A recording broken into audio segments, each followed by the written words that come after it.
Welcome to the GreenPace Security Policy presentation. I'm John L. Bogan, and I'll be giving this presentation.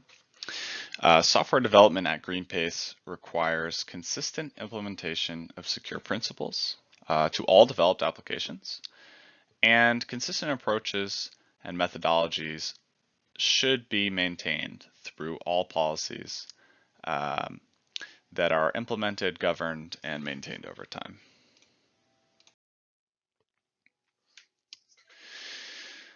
This will apply to all staff that create, deploy, or support custom software at GreenPace. And we are going to look at defense in depth, and it's going to be a common referring theme throughout the presentation. This policy defines the core security principles, C, C++ coding standards, authorization, authentication, and auditing standards, and encryption data standards. These standards will guide how to approach defense in depth and create a secure, non-vulnerable solution. First, we look at our threats matrix, and these are some principles that will be defined later. But we look at our likely, unlikely, priority, and low priority. The highest priority threats should be prioritized in order as fit, and the low priority threats should not be disregarded, but take less precedence when there's a choice. So if we look at the most likely, which is int 030C, this is ensure that unsigned integer operations do not wrap. We'll look at this a little more in depth later. The most unlikely is DCL 012C, and this is implement abstract data types using opaque types. If we look at our highest priority, we have do not confuse narrow and wide character strings and functions, and our lowest priority would be understanding the termination behavior of a certain abort. So all of these are important, but we want to look at things like our highest priority before anything else and handle those. So first we look at our 10 principles. The first is to validate input data. We want to ensure data entering the workflow is correctly formed. 2, we want to heed compiler warnings. These aren't meant to be annoying. They're there to assist the programmer in identifying often hard to spot errors on runtime. 3, our architect and design for security policies. This basically just refers to designed artifacts which describe our security countermeasures, so our tangibles that help us define our security policies. 4, one of my favorites, is keep it simple. When we avoid complexity, it makes everything easier. If you can make it more simple, you probably should. Very complex designs have their own inherent problems. 5, default deny. So we look at an action or ability that is specifically allowed.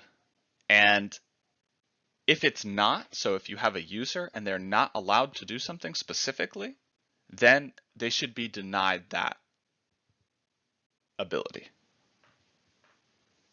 And then going on to 6, adhere to the principle of least privilege, which builds off of default deny. A user should not be given permissions that are not necessary for their intended purpose. So if a user logs in, they should only have access to what is intended for them versus having all privileges and only denying the ones you don't want them to have. That's much more risky and creates security holes. 7, sanitize data sent to other systems. So whenever you're passing data from system to system Unwanted characters should be removed or escape before the data is processed. 8, practice defense in depth. This just refers to having multiple unrelated layers of security for a single attack. So if one fails, there's another one to make up for it. 9, use effective quality assurance techniques, and some common ones are test early and test often, define a process, and communicate rules and requirements. 10, adopt a secure coding standard. Some examples are CERT, CVE, NVD, OWASP, and DISA-STIG. Next, we'll look at our coding standards. We start with 1, implement abstract data types using opaque types. Abstract data types are more effective when used with private data types and information hiding. 2, ensure that unsigned integer operations do not wrap. When you reach the limit size of storage for a data value, the value will wrap around to the other end of the limit. This should especially not be used in pointer arithmetic. 3, do not attempt to modify string literals. String literals are typically stored in read-only memory, so editing them will lead to undefined behavior, which we want to avoid. 4, sanitize data passed to complex subsystems. String data that gets passed into another system can trigger unintended actions and lead to vulnerabilities. So this data should be sanitized before being passed, and that may look like stripping the data of certain characters, or checking for characters, or changing the type of character altogether.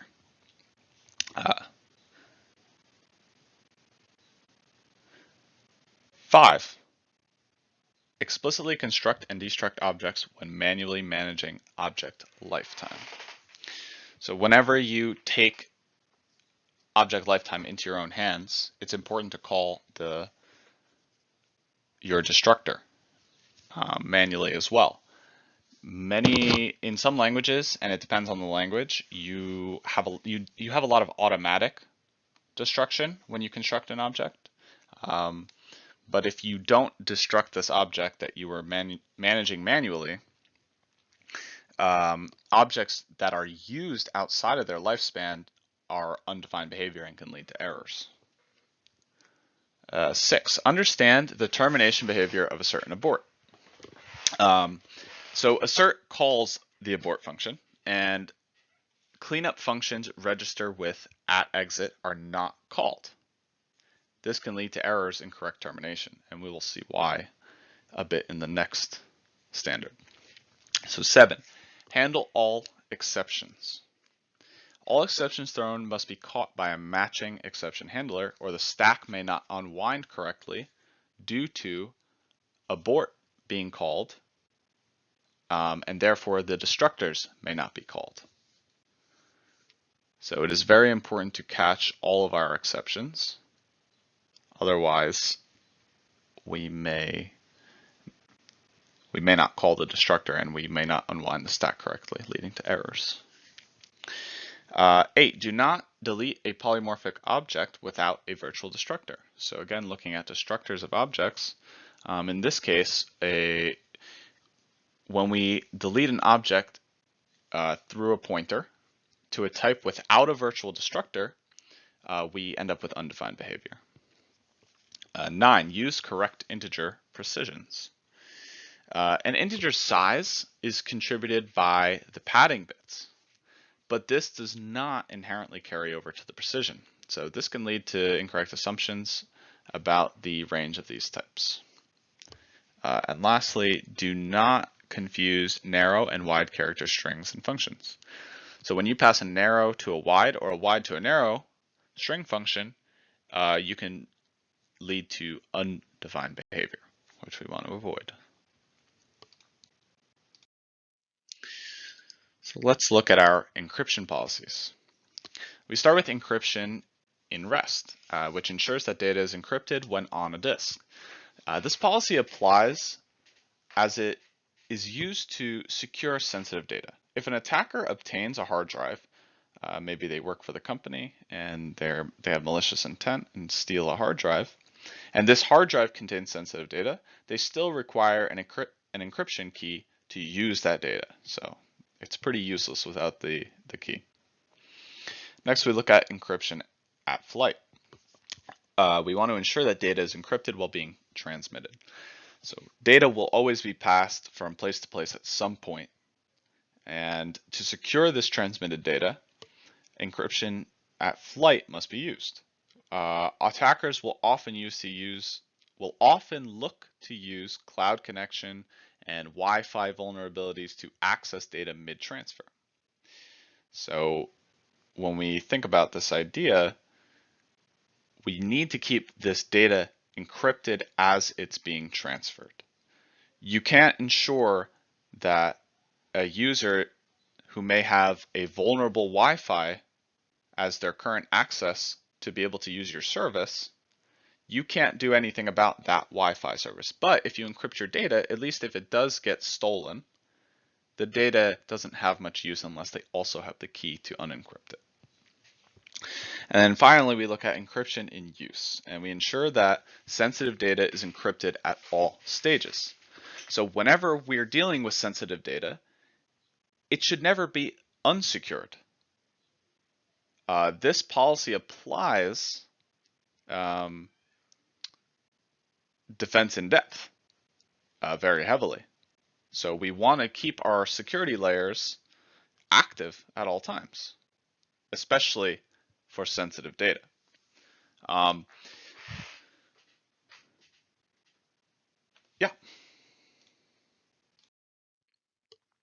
Next, we look at our AAA policies. So first, we look at authentication, which is just confirming the right person is accessing the system. By proving authentication, the user gives the system a way to accept or reject them based on criteria. Our typical authentication system is username and password. This policy should apply to any user who wants to access sensitive data. And this is also one of the first layers of defense that should be implemented. Authorization refers to an authenticated user's rights and privileges. So once you are authenticated, what can you do within the system? A user should only be given authorization to meet minimum needs required, practicing one of our principles, the principle of least privilege. You don't want to give someone too much accessibility because if a less trusted or malicious individual does get access through or does become authenticated, you don't want them to have access to all rights and privileges. That gives them more resources to potentially cause harm to your system. Next, we look at accounting, which is monitoring activities and recording actions for compliance and security purposes. Risky behavior can usually be seen early on, before damage is taken, or before damage is done. Accountability can be placed on users within the system because you will have proof of actions taken. And then finally, a successful attacker can leave a trail when you're using accounting. This can help you because if an attack is successful or even partially successful, this will help you find the error and exploitable portions of your system.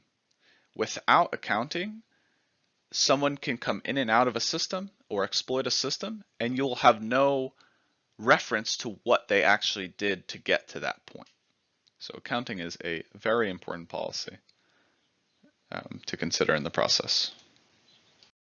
So now we will look at unit tests. Basically, there will be a picture of the code for each unit test, and I'll give a brief explanation, and then underneath is the test running successfully. So our first unit test is can clear erase collection, and basically we test whether we can clear our collection. We start by checking our initial collection size. and make sure that there's at least one entry in the collection. Then we call our clear function, and we assert that the collection has a size of 0. That would mean that we cleared it out successfully. And we also check that the collection is empty.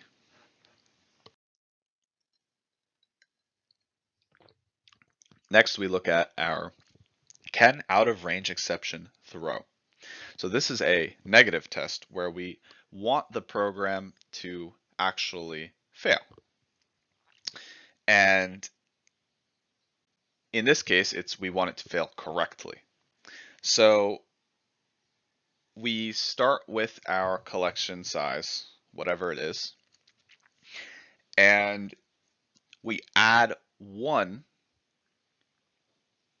or sorry, we try to access a position that does not exist within the size of our collection. When we do that, we should get an out of range error. So we want to make sure that these errors are throwing correctly. So we assert throw, and the test will pass if it is actually the out of range exception that gets thrown. So this is another negative test, can length error exception throw. Very similar to the previous one. We reserve -1 in our collection, and we look to see if it throws a length error. And we have a problem when we try to reserve a capacity of -1 in the collection, and that's why this error gets thrown. Finally, we look at our can pop back collection. And this just tests the pop back function on our collection. This one is a little more complicated because we need to check for certain starting state. And basically, so the way the data is working, there are random numbers added, which means our collection may contain 3, 4 elements of the same number. So what we need to do is have at least 2 elements. Then we want to make sure that the second element is a different number than the first. In our case, we are adding 1 to it, so it will be always greater than our first element. And then what we're going to do is call our popback function, and then we compare whether the first element remained the same, and we confirm that there's only 1 element in the list or in the collection. And that will show that our popback function worked if the first element is correct or remains the same. Next, we look at our automation. So automation will be used for the enforcement of and compliance to the standards defined in the policy. Automation will enforce standards in several areas within the existing DevOps, and in the production phase, we may automate penetration tests. To add to this, Greenpace already has a well-established DevOps process. So the policy defines guidance on how to modify the existing process and automate enforcement of these standards in the policy. We consider the pre-production phase, and a major automation factor can exist in verifying the test phase, or sorry, in the verify and test phase. We may implement testing tools in this section. During these testing phases, tools such as QUnit can be used to break built code into testable sections.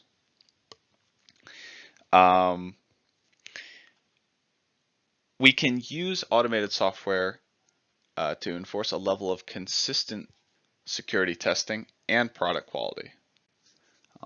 For monitoring and detection within the production phase, log notifications and risky events can have automatic alerts. And when we automate this process, we get full-time coverage, and problems can be addressed as they occur.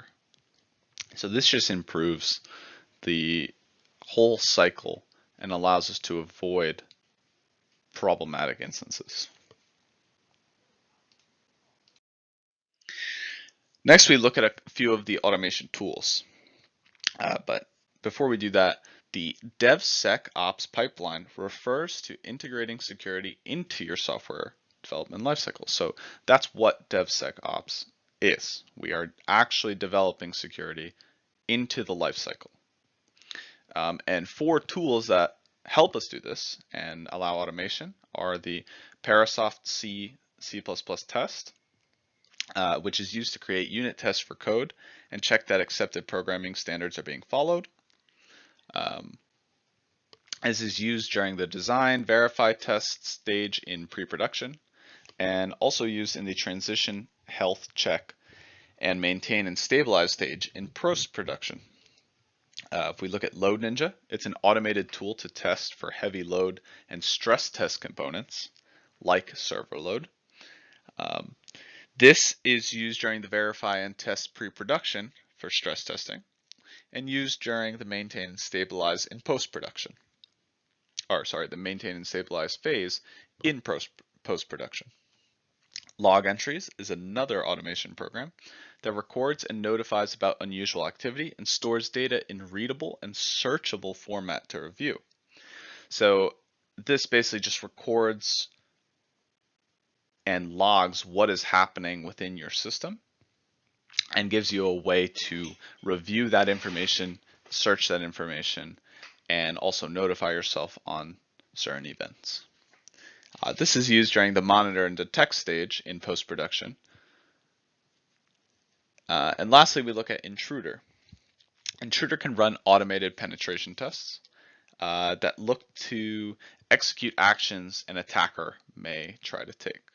So this would be used during the transition and health check stage of post-production to perform penetration tests. So once you have your product, you want to check that an attacker cannot easily get in, or that there's not obvious vulnerabilities that they can exploit. Next, we look at the risks and benefits of this policy and our defense in depth. So the pros are that it's preventative in nature. It saves money lost in the case of security issues. Early implementation is effective and easier, and it creates a greater defense and barrier against attackers. While some of the cons are upfront cost, our time cost, the more expertise required to implement these policies, and the layer of complexity that is added to management and production. So when we look at these pros and cons, the cons often are very outweighed by the pros. So if we look at the upfront cost and time cost, if we consider just the one pro of saving money lost in the case of a security issue or breach, that can be, depending on the size of the project and company, can be millions and millions of dollars. The upfront cost will be nowhere near the amount that you save from protecting yourself from a potential threat, an attack, or breach. Now, when we look at more expertise required, this happens because we are implementing. So for example, if you have a developer and they need to implement security features while they're developing a certain part of the project, you're going to need an extra level of expertise from that person or another person to help them implement security while they're developing the code that's necessary. And this obviously adds a layer of complexity because it's going, you need to enforce it somehow. It needs to be managed. It needs to be added into the already existing complexities on top of it. However, when the implementation is successful and post-production is occurring, the complexity decreases a bit, because now when you have less vulnerabilities, you're going to be dealing with less cases and problems that need to be fixed. So in turn, adding the layers of complexity early end up saving trouble in the long run.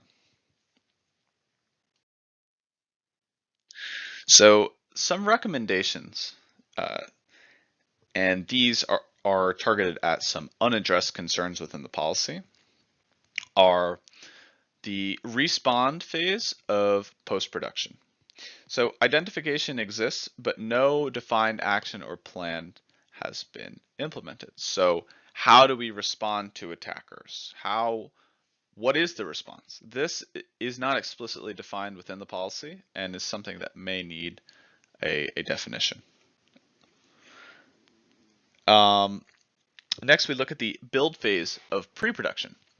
In the DevSecOps pipeline, the build which selects from trusted repositories is not yet decided, or it's not fully laid out. And often when you're selecting libraries and repositories for your build, there can be crucial security holes and vulnerabilities. So from an internal perspective, you can only be as secure as the tools you are using. So if the tools have vulnerabilities and you implement them, you will also have vulnerabilities, the same vulnerabilities. So it's important to define what these are and make sure, or put a lot of time into selecting the correct repositories and libraries. And lastly, we look at enforcement policies for each phase. So there's not a clear standard in the policy which defines enforcement outside of tool automation. So tool automation is definitely useful for enforcing these security standards, but how, where, and what expertise will be implemented to ensure that the policies are followed correctly and in an acceptable manner? So who or what is going to define what the unit tests need to look like? What kind of expertise is needed? These kind of questions are very important and should be addressed. And finally, in conclusion, this is sort of a culmination of some of the biggest points and maybe the highest priority ideas to remember, which is keep it simple, number one. Next, use correct integer precisions.